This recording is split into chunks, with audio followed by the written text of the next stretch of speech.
Welcome to Energy Careers, a segment of the Energy Conversations podcast dedicated to exploring opportunities in the dynamic world of the energy sector. For 13 years, I've had the privilege of navigating this sector, and it has significantly shaped my professional and entrepreneurial journey. Join me as we uncover exciting pathways for those interested in making their mark in this exciting sector. Let's dive in. Welcome to another installment of Energy Careers, a segment of the Energy Conversation podcasts, which highlights opportunities for young people looking to participate in the energy sector by following the journeys of seasoned experts in the sector.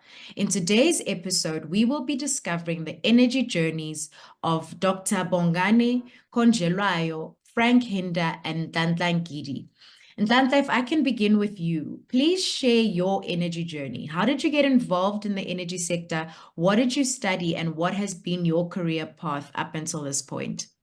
Thank you, Tozil. I will start with my first undergraduate journey. I studied in Mangosuthu Technikon, which is now called MUT. That's where I did a national diploma in electrical engineering, which I did on record time. Within 2 years, then I was already a bursary holder of one of the utilities. So I did my engineering training there and I got my diploma. And after that, I think I started working and I started studying my bachelor's degree when I was already collecting the experience. So I did my BTech power engineering also.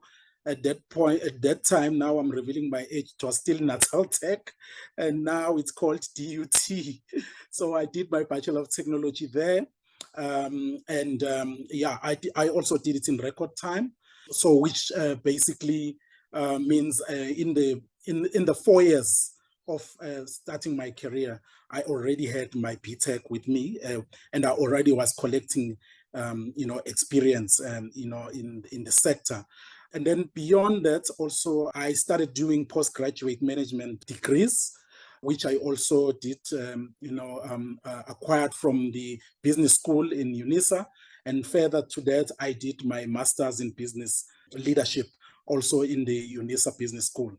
So in terms of my journey, and I'm not going to talk about all the positions I've in, but I think for the benefits of the people who are upcoming after us, it's very, very important for our energy sector to get people who know how to do things in practice. I think what has happened in the past, all of us wanted to get degrees and be engineers, but I think there's an impact that I've seen throughout my career on that. You would find that someone has a BSc, especially when someone has a BSc and no practicals at all. You'd find that when they have to start and become an engineer, there's a lot of experience that they still need to collect. But it's always worked better. I think if you start, at a diploma level, and I'm not in any way discouraging that people should go and do BSc. But for me, what worked for me is I acquired my bachelor's degree already with a lot of experience on the sector, which easily made me a qualified engineer that also got easily registered with the professional engineering body as a professional engineer. So that always works quite well. So that you build up your qualifications while you are adding to the experience. That works a lot, like a charm in my experience. And I want to take it even below doing a diploma. Right now, the sector, and I'm going to say it, I'm going to put my head on the block. I don't think the sector is short of engineers. There's a lot of them. The sector is short of people who get their hands dirty. And as young people, if you are not qualifying or your metric results are not giving you a university access a point, please go for the TVET colleges. There's a lot of practicals that are done there. The country right now is short of artisans. It's not short of engineers. The country right now, or the sector right now, even the water sector is short of plumbers, not of engineers. The electricity sector right now is short of electricians who know how to replace line, to join the cable, to do all these practical things that makes the sector to thrive. There's a lot of engineers out there, and they parachute very fast to management positions without much experience. And that's where we get it wrong as the country, in my view. We started parachuting people a lot to management positions without much experience. But if you start at an artisan level, and you rise, or you climb your ladder through the levels of, you become an artisan, you get your government certificates, and you further add a few courses, and you become a qualified engineer. Then after that, you could actually start going for management, all these top senior positions. Because I think right now we have a lot of managers that do not know the practical work because they've been parachuted too fast. So let me just end this because I'm eating on time for my colleagues.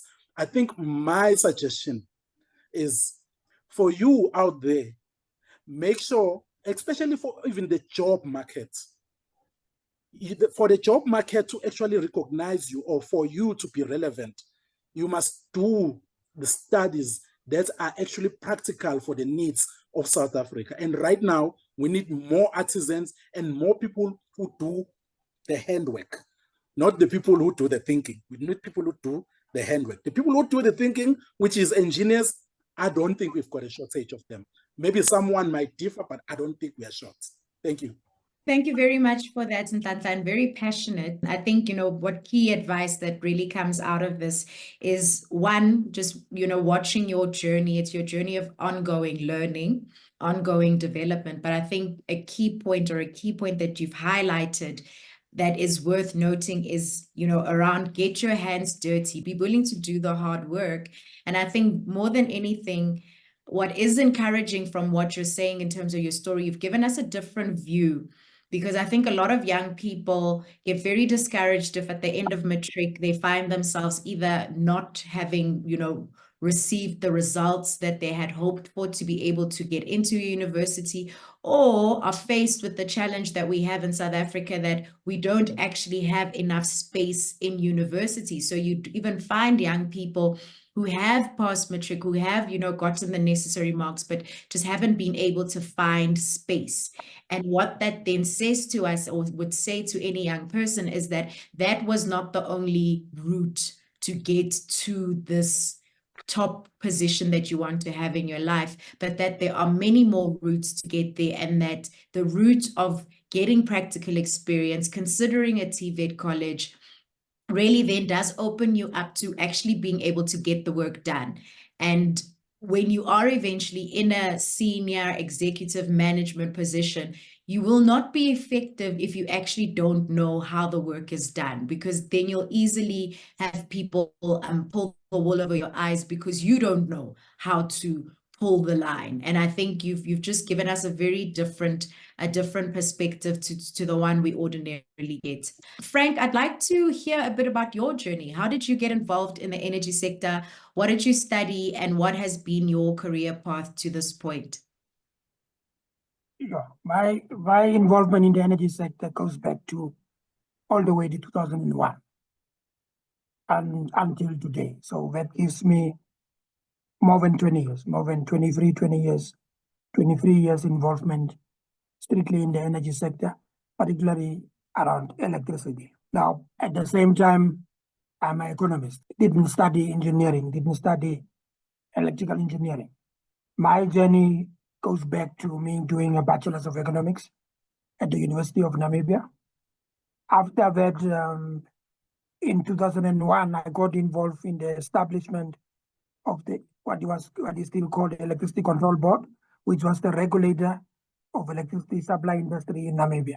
I was involved in the establishment of that on the economic side as part of the economic regulation team. After that, I did a Master's of Business Administration at the University of Stellenbosch. that includes an honors degree in management. And when I continued my journey in the energy sector by spending about 7 years with EDI Holdings, which was tasked of restructuring the electricity distribution industry into what was supposed to be 6 regional electricity distribution companies. Now, the idea there was that right now we've got more than 100 and plus municipal and ESCOM that are involved in distribution of electricity. Given that the electricity distribution is very capital intensive, ideally there is need for consolidation for us to gain economics of scale around it. And that was the idea that those distributors would be consolidated into 6 entities that should be responsible for distribution of electricity on a regional basis, each entity having an exclusive region where it was supposed to service. That project didn't see its full implementation. And after that, when I joined NERSA, where I was involved in economic regulation once again for about 5 years, regulation of the electricity supply industry in its entirety. I was therefore a key role player until 2016 in terms of setting electricity prices, particularly for ESCOM, as well as for municipal entities. Since then, I've went to utility, where I'm responsible for the city power, the price path at city power, making sure that electricity supply at city power is sustainable, and at the same time, it is affordable to the customer. Drawing that balance between sustainability and affordability for as much as we believe that those things are not mutually exclusive. Now, as I started, I indicated that I have got economic background, but at the same time, I had to make sure that I understand what I do over these years and in a more predominantly engineering environment. So there are 2 things that you can pick up from that. Is first that learning never stops. Life is about continuous learning, continuously improving yourself. But whatever you studied, there will never be a perfect match between what you studied and what you end up doing. But at the same time, schooling has the biggest benefit is that it has enabled you, it structures your thinking and your ability to solve problems and so on. Otherwise, you have to continuously enable yourself so that you are able to go along with developments in whatever industry you are involved. Secondly, people say do things, follow your passion. But at the same time, it is more important that you do whatever you do with passion. That way you ensure that you are involved in the energy sector, and if you do it with passion, then you make sure that people get the best out of you, society gets the best out of you, and you get the best out of what you are doing. But very important to do everything with passion. Thank you very much for that, Frank. And I think, a very long and very experienced journey that you've had in the sector. And I think the advice that you're giving to young people is so key and so important. Again, tying to what Nhlanhla was talking about in terms of ongoing learning. But I think the real gem is that do what you do with passion, because the reality is, and I think you're completely right in that we can't keep telling people to follow passions, because sometimes that's not practical, that's not possible, that's not a reality.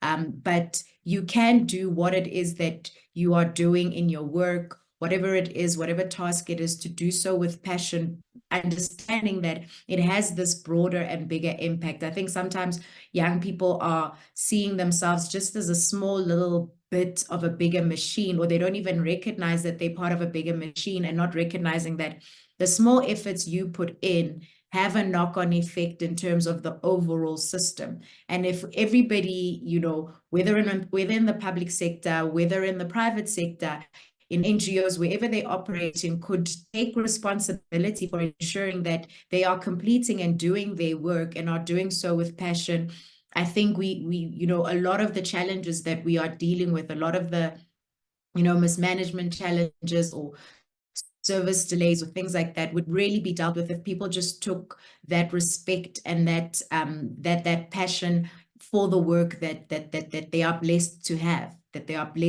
in a country with such a high unemployment rate. We do need to recognize that whatever it is that you get to do, whatever it is you get to do for a living, do so with passion, because it is a blessing and it is a privilege. Dr. Bongani, I'd like to end off with you in terms of how did you get involved in the energy sector? What did you study, and what has been your career path up to this point? So I think my career path is different to the from the previous two gentlemen, in a sense that I didn't study hard sciences, if you would call them that. I am from a humanities background, and at school they used to tease me, "Why are you studying this? Because you're not gonna get a job." So I studied at the Rand Afrikaans University in 1996. I did a BA honors in public administration. And once I was done, then I started looking for work. I struggled. I ended up working at a retailer, Pick n Pay, and I was a shelf packer for a while. Chips and sweets. I remember the aisle. I think it was aisle number 4. And I worked there. And then fortunately, they saw the potential, and then they asked me to apply for a training manager program. So for me to qualify for that, I had to write some selection tests to highly quantitative. So what I would do when people went for lunch to eat, I would go to the library and catch up on my maths. So I was accepted into the program. I was there for about from 2000 to 2000, around 2008, and then I joined ESCOM as a business administration officer. And at the same time, I started my Master of Commerce in business management. But for me to be accepted, because I didn't have a BCom degree, I had to do a bridging course for a year. And then I did the MCom, which I completed in 2013. And then within ESCOM, I was also moving. I was promoted to a senior advisor at the Group Capital division, which, as I mentioned, is responsible for the new build ESCOM Medupi. So we're supporting the project developers in terms of market analysis. I was focusing on the market. So for instance, if they wanted to procure boilers or turbines or whatever technology that they want to procure, I would look at the market, look at the opportunities for partnerships and all of those things. So I worked at ESCOM and then completed my master's, and then I started my PhD at the University of KwaZulu-Natal in 2013. And so that PhD, I was actually looking at the business model for independent power producers, a high performance utility model specific for renewable energy power producers, independent power producers. And then I did some interviews nationally for the first window in terms of from project development to O&M, and looking at what are the key sort of specific indicators for a high-performing utility within that space. And I finished my PhD in 2017, and that's when I left ESCOM. I joined NASA as a senior financial and economic analyst within the pricing department, where I was responsible for pricing, setting and approving prices for municipalities and ESCOM. I was also responsible for the cost of supply project for municipalities. When I joined NASA, they hadn't been successful in getting any of the municipalities to submit cost of supply studies. So I took over the project. By the time I left, we've had a number of municipalities that are implementing cost of supply tariffs. And yeah, and I worked there. And then whilst I was I graduated in 2018 with my PhD, and then and then I did another master's in science, specializing in finance with the University of Leicester in the UK, which I finished early last year. And then so whilst I was working at NASA, so they sponsored me. They've got a very generous bursary for postgraduate studies, so they paid for it, and then I finished that one. And then I left NASA last month. I just started my new role as an energy sector planning advisor. Thank you very, very much. I think, listening to all three of you, and as much as you've said, Dr. Bongani, yours was a different journey to the other speakers. I think the common thread is ongoing learning. I've actually been contemplating and thinking, oh, maybe it's time to study further. I'm taking this segment and what you guys are all saying as the sign from the universe that I've been waiting for, that I need to go and apply and study further, because I'm recognizing and seeing that the benefit that has had for you all on your journeys. Thank you very much for that, and a very inspirational story that you have, Dr. Bongani. I mean, from shelf packer in aisle 4 to a doctor with double masters. I think it's a really commendable journey. And with that, I'd like to thank our guests for sharing their time, sharing their journeys and expertise, and really hope that anybody who's listening takes snippets and takes bits from these journeys to craft and write their own journey. The reality is all of our journeys are going to be different, but take lessons and guidance from others as you craft and ensure and make sure that your journey then becomes uniquely yours. The sector is available. The sector is open. It's not limited to just STEM. There are a wide range of opportunities in there, but it is about getting your hands dirty, having a willingness to learn, and willingness to continue to develop. So as a young person, obviously the complaint will obviously be, where do I get the experience? Look out and find these learnership opportunities. Look out and find internship opportunities. Reach out to seasoned experts and ask them, can I shadow you? What do you need? How can I learn from you and take your future and your life in your own hands? And with that, that brings us to the end of this segment of the Energy Career segment. Again, a great and a massive thank you to our guests for joining in. Thank you to you all for listening, and see you the next time. Thank you for tuning into Energy Careers, where we explore the endless possibilities in the energy sector. Don't miss out on future episodes where we'll feature more inspiring journeys and insights on how to embark on your own energy career path.